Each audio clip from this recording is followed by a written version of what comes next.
जुबैर एक नेक दिल चरवाहा था जो अपनी बूढ़ी माँ के साथ रहता था। वो दिन भर जंगल में गाय भैंस चराता। उसकी माँ उसे रोज 2 रोटियां बांध कर देती थी जिससे उसका पेट नहीं भरता था। एक दिन जुबैर अपनी रोटियां एक चट्टान पर भूल गया। अगले दिन जब वो वापस आया तो वहां एक अद्भुत पेड़ उगा था जिस पर ताज़ा रोटियां फली थीं। अब जुबैर और उसकी माँ की भूख का दुख मिट गया। एक आदमखोर राक्षसी की नजर जुबैर पर पड़ी। उसने एक बूढ़ी औरत का वेश धरकर जुबैर को बातों में फंसाया और झोले में बंद कर लिया। रास्ते में राक्षसी एक कुंड पर पानी पीने रुकी। तभी वहां से कुछ बंजारे गुजरे। जुबेर की पुकार सुनकर उन्होंने उसे आजाद किया और झोले में भारी पत्थर भर दिए। जब राक्षसी घर पहुंची और झोला खोला तो उसमें सिर्फ पत्थर निकले। वो समझ गई कि लड़का चालाक है।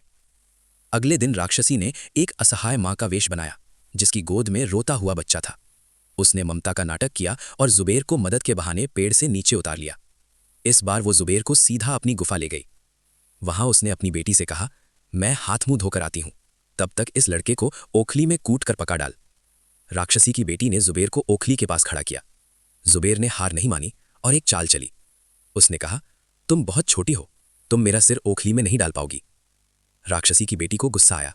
देख मैं कैसे डालती हूं, और उसने खुद अपना सिर ओखली में घुसाकर दिखाया।